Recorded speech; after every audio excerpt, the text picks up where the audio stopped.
Tonight, here's what people are talking about. Joel and we had a lot of prayerful and really meaningful conversations over the holidays. Surprising split, Hoda and Joel, what happened?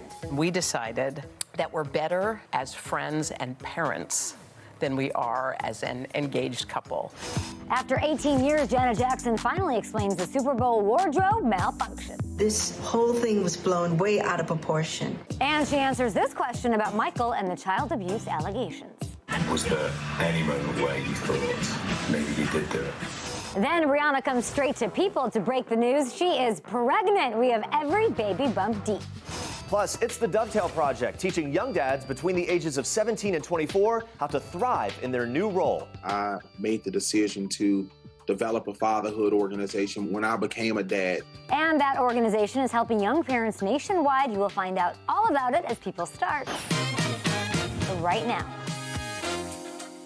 Thanks for kicking off your week with People. Welcome. I'm Kay Adams, and we begin tonight with a sudden split. After 8 years, Hoda Kotb and Joel Schiffman, who got engaged back in 2019 and shared 2 daughters, are going their separate ways. We decided that we're better as friends and parents than we are as an engaged couple. So we decided that we were going to start this new year and begin it kind of on our new path. Yeah. As loving parents to our adorable, delightful children, and as friends. Hoda Kotb shared the stunning news this morning on Today with Hoda and Jenna. This is weird and awkward. She decided to open up after a number of viewers asked why she wasn't wearing her engagement ring. The 57-year-old anchor says there was no singular event that caused the split. During the holidays, Hoda says she and Joel had some meaningful conversations about parting ways. I really was struggling with this. I was like, what do I say? How do I say it? But I feel like often we share the joyous pieces of our life, the engagement and all the fun. And then the difficult part sometimes you just want to forget about. You want to erase them. You don't want to share them because that's not a part of a pretty picture. But I think a lot of women know what this feels like in this moment, to be changing course in life. Hoda and Joel met in 2013 when he asked for her autograph. The pair dated quietly before going public in 2015. 63-year-old Joel popped the question 4 years later during a romantic getaway in Mexico. Her initials are Hoda Kotb, and she's engaged. What? He's everything I thought he was and more. Their wedding was planned for November 2020, but had to be postponed because of the pandemic. I always wanted kind of a beach wedding, and I don't know if a destination will be in the cards anymore. So my guess is we'll do it in the summertime, just because, of course, it's going to be a beach wedding. And we'll probably do it somewhere around New York. When I spoke to Hoda last September, she told me they were in the process of rescheduling. We had everything all synced up, so we're going to try to resync, get everything back on track. You want like a huge, are we talking like big wedding? Do you have any? No, we'll probably still do a destination wedding. Nice. And we're probably going to keep it more intimate than we did the first time. So if you got an invite last time, sorry. Before their engagement, Joel and Hoda also adopted 2 daughters together, Haley and Hope. I said, I would like to explore adoption with you. And he said, I don't need a minute. I'm in. He's a great guy. Yeah. He's a very kind and loving person. And I feel privileged to have spent 8 years with him. And I feel really brave in this moment. I really do, which is sort of a strange feeling to feel. But sometimes in your life, you just have to say the truth. I feel better that I said it. I feel better. I feel better. Now, Hoda Kotb has been married before. In 2005, she wed a professional tennis coach. The pair divorced back in 2008. We'll have more on that story, of course, but we've got big news. It's all exciting, and I'm happy, and everyone's smiling in our newsroom today because Rihanna, what?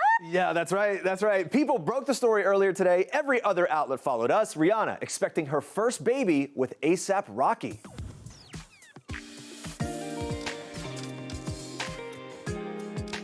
This is one heck of a baby announcement. Rihanna and A$AP, who are both 33, were photographed walking hand in hand on the streets of Harlem, where A$AP grew up. The couple looked super stylish. Rihanna's bump on full display. She wore a bright, long, hot pink Chanel coat with super baggy jeans and accessorized with a Chanel belt and a gold cross with colorful jewels. ASAP bundled up for the snow flurries in an oversized denim jacket and black leather pants. They were all smiles for the photo shoot, ASAP kissing the mom-to-be on the forehead. Early this month, they were seen around New York City, her bump cleverly hidden underneath puffy coats. Last May, they were full of affection at the Met Gala, arriving last on the red carpet, making a memorable moment in their giant blanket coats. At that time, ASAP said of his romance, "She is the love of my life. She's the one." They started dating in 2020 after years of being friends. Rihanna said at the time, within the next 10 years, she sees herself having 3 or 4 children. The Rams and Bengals kick off things we're talking about. The two teams will go head-to-head in the Super Bowl after winning yesterday. What's up, Leo? SoFi Stadium in LA is the home of the Super Bowl, and it was also a good place for celebrity watching. Along with Leonardo DiCaprio, Rob Lowe, Cedric the Entertainer, Jessica Alba, and Magic Johnson were all there for the Rams' victory. Here we go. Here we go. Hooray! Nick Lachey, who's from Cincinnati, was in his LA home alone when the Bengals won. His wife Vanessa Lachey is in Hawaii with their kids, and they all got to celebrate together over FaceTime. And I have to show you this moment from the Rams-49ers game. After the Rams' victory, Niners superstar Deebo Samuel was in tears on the sideline. He was inconsolable. He's one of my favorites. And Rams star wide receiver Odell Beckham Jr. came over to him, talked to him, was consoling him. It was a really, really special and beautiful moment of sportsmanship and compassion.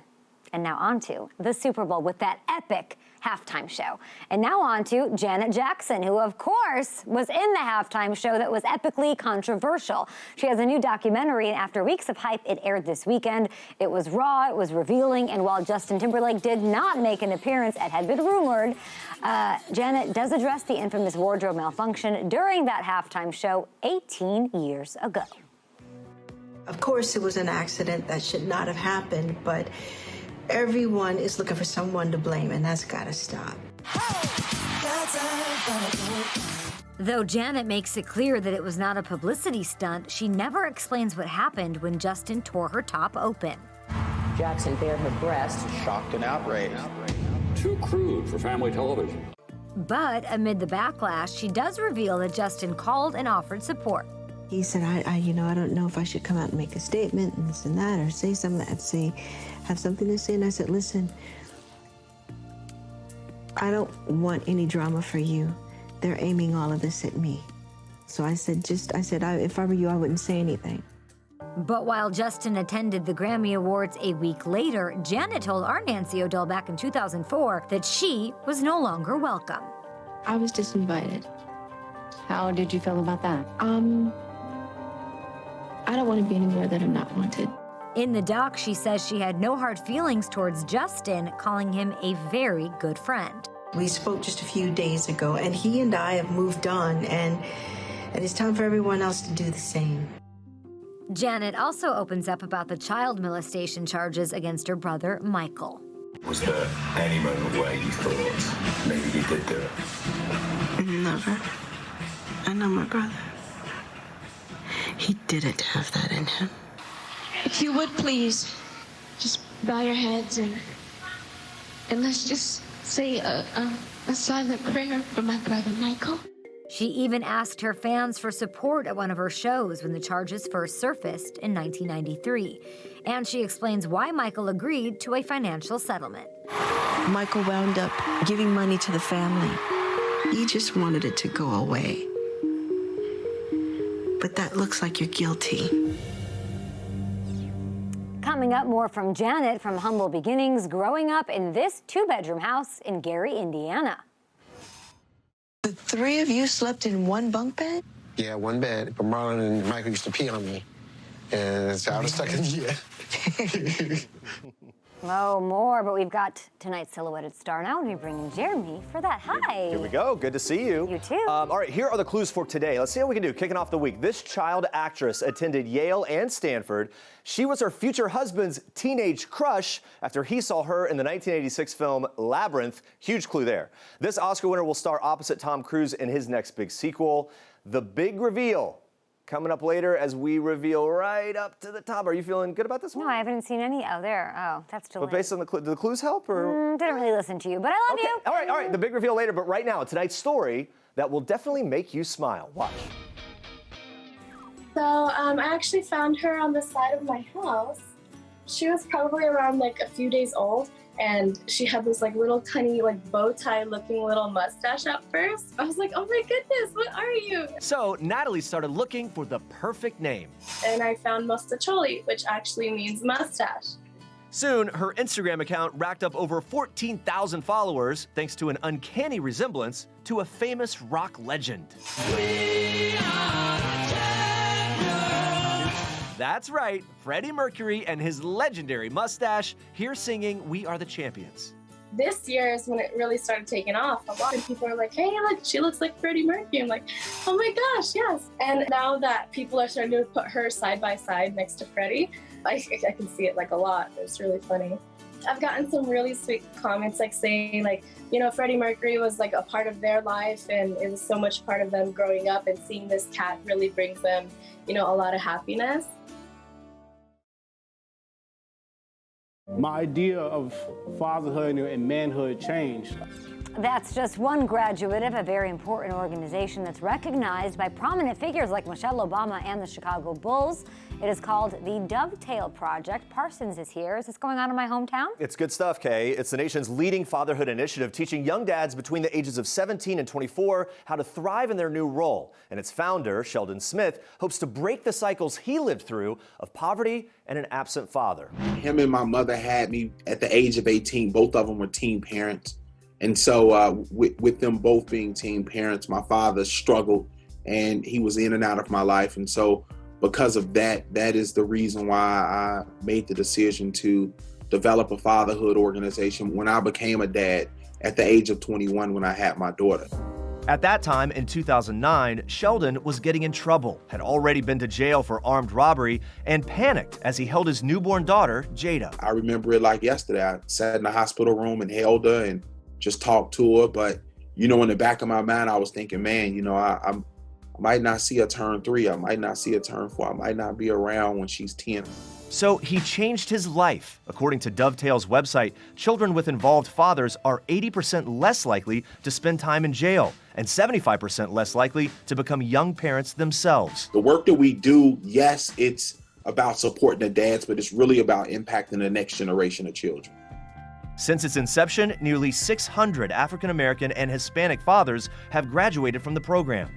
We are able to teach the young men 3 important skills: parenting skills, life skills, and felony street law. When the fathers complete the program, they receive a job, a GED, or a trade, along with a $500 stipend and 1 year of case management that's wrapped around it. When I walked in, I felt like I didn't know much about being a father other than you have to take care of them, you have to provide. But there are so many other things to being a father than just taking care and providing. You also have to be there. And his father wasn't. 21-year-old Kawan Nicholson rarely saw his dad during his teen years, and at the age of 18, Kawan found out he was becoming a father himself. I was young and dumb, and I really wasn't understanding, you know, my role as a father. Luckily, his mother suggested the Dovetail Project. When I found out about it, and I found out Sheldon's story as well, I was like, man, so if he can do it, I can do it, anybody can do it. He's a working father, so he's working, he has a night shift, he's doing security, a father of 2, and was also selected by the Chicago Bulls, where Lonzo Ball took him on a $2,000 shopping spree to get some things for the holidays for him and his family. We were at graduation and you hear his baby yelling in the background, "Daddy! Daddy!" I loved how my daughter Carly was yelling for me out there. I knew that she was my #1 fan out there rooting for me. In December, 2-year-old Carly and her 6-month-old sister, Kylan, watched their dad graduate with the project's 22nd graduating class. The work that we're doing is generational building, it's legacy work. It's something that'll last forever. And to learn more, like how you can help, you can visit thedovetailproject.org. Thanks so much, Jeremy. Now, coming up right here on People, more from the Janet Jackson documentary. They always tried to make my brother seem like some sort of a freak. Do you think the way he was treated had an effect on him? Ooh, and how Thriller changed Michael and Janet's relationship. It's all next.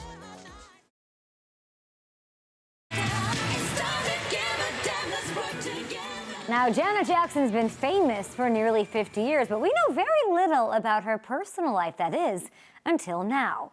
In her new documentary, she opens up for the first time, holding nothing back. And here are the 6 things that we learned about the 5-time Grammy winner. This is it. What a sweet house.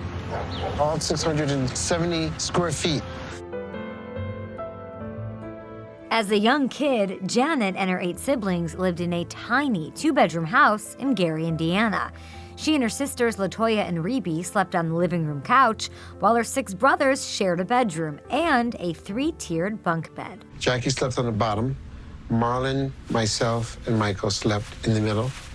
And Jermaine and Tito slept at the top. The 3 of you slept in one bunk bed? Yeah, one bed. But Marlon and Michael used to pee on me. And so I was stuck in the Janet says she and Michael were very close until he released Thriller in 1982, and the media attention intensified. They always tried to make my brother seem like some sort of a freak. Do you think the way he was treated had an effect on him? Yeah, I remember seeing that change happen. The Jacksons were one of the first black families to move to Encino, California back in 1971, and a petition circulated against them. Feeling it at school with some of the teachers and some of the kids, touching your hair because your hair was different from theirs, or your skin, rubbing it. It's like, does that come off? No. Does yours?